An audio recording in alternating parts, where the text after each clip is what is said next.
Many of us have dreams of creating something the world will love. But the actual reality is most of us will be stuck here, sitting in front of a computer screen, thousands of ideas around us, and yet nothing to show for it.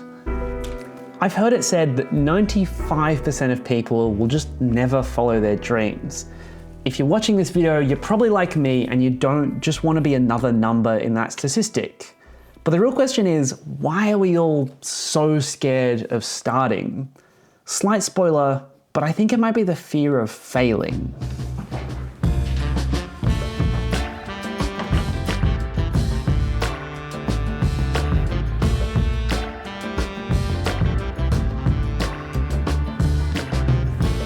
For me, that fear comes from my ever-present perfectionism. I didn't want to start creating YouTube videos because I needed them to be perfect right out of the gate.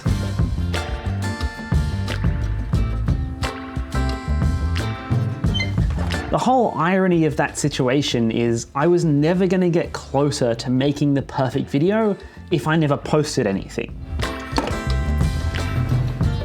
Now bear with me here because this will make sense in a second, but this roll of film here is from 1987. It's actually older than I am, and ever since I got it about a year ago, I have wanted to shoot it. The one thing you need to understand about film though is over time it actually expires. Now you can do some math to figure out how to expose one of these rolls, but it does come down to a bit of a gamble as to whether the results will actually be any good. You might end up with some amazing images or just a straight pile of garbage.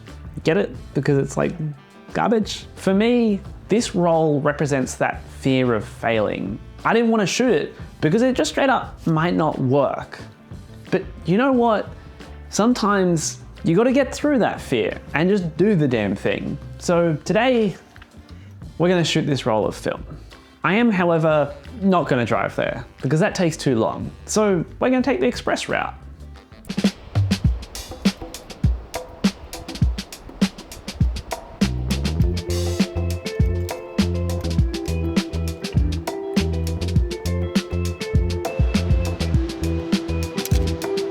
That is the first shot. Only 23 more to go.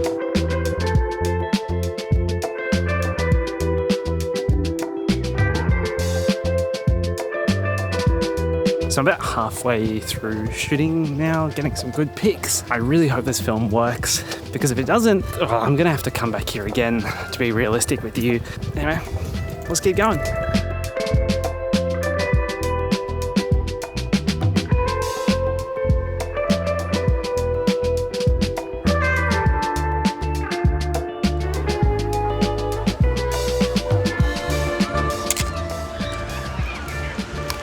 And there we go. It's all finished. It's kind of crazy how much we actually think about the negative side of creating, especially when you're out and doing it. It's such a joyful experience, and yet we always find a way to put a bad spin on it. Like today, I have had so much fun getting out and shooting. It's really nice weather. I hope these photos work, because if not, I'm gonna have to come back and shoot here again. But overall, this has been a positive experience so far, despite the fact that I have zero clue if any of this was worth it.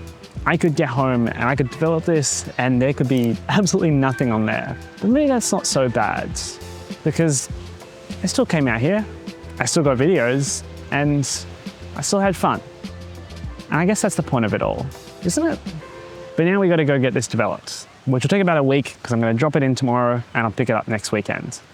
So I'll see you guys in a week, I guess.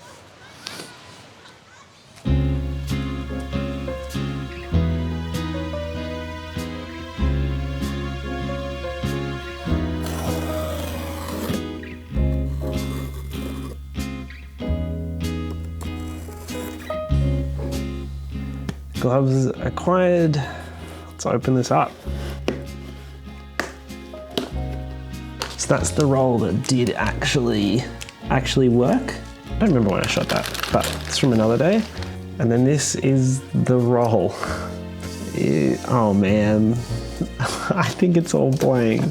Okay, that thing, I don't know if you can see, but it is It is entirely blank. There's not a single photo from that whole day of shooting. Well, this sucks. Now this is a terrible segue, but considering I've been sick all week, this is the best you're gonna get. This roll actually failing leads me really nicely into my kind of 4 points I have about how I've been dealing with this fear of failing and learning to overcome it.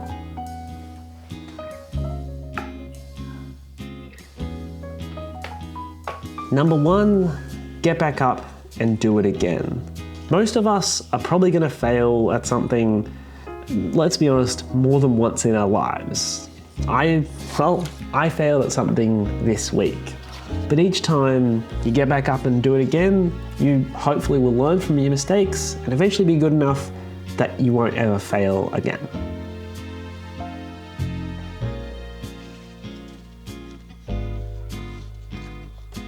Number 2, no one cares about your bad work. Seriously. I've said it before and I will say it again. The great thing about the internet is that if you put bad stuff out there, nobody's gonna see it. It just won't get shown to anyone. But if you create something truly good, then it will find the right audience and they will love it.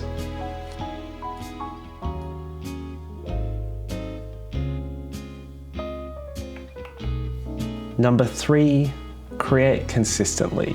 A great way to get past that fear when you're sitting there finishing off a video or an art piece is to set yourself hard deadlines. And for me, that's every 2 weeks. Every 2 weeks, I have to put out a video no matter what happens. The advantage of this is that each time I get to that 85% mark of video being done, quite often I just have to let it go. I can't just sit there and live in that fear that it might be bad and spend all my time trying to make it, in my brain, perfect. Because there isn't time to do that.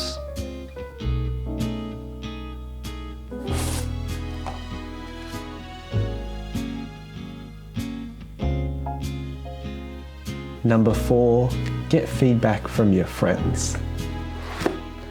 Over the course of making my videos, I'll probably watch them anywhere between 50 to 100 times all the way through. And by that point, it's usually pretty hard to tell whether I actually hate it or it's just I'm over editing it. So that's when friends or family come in. You can ask them to watch your stuff, give you feedback, or even affirm that, hey, yeah, this is a good video. Just make sure when you're going into that process that you have an open mind. There's no point asking for feedback if you're just going to ignore it anyway. The hardest bit about overcoming this fear is that it's something you need to choose to do yourself. I know I heard this exact same advice countless times before, and it wasn't until I wanted it badly enough that I took that leap. I don't think there's ever a time you're going to feel ready to overcome that fear. I know I certainly wasn't ready when I took that first step, but I did it, and you know what? Things are going pretty well so far. So maybe you should do it too. Anyway, I'll see you guys in the next one.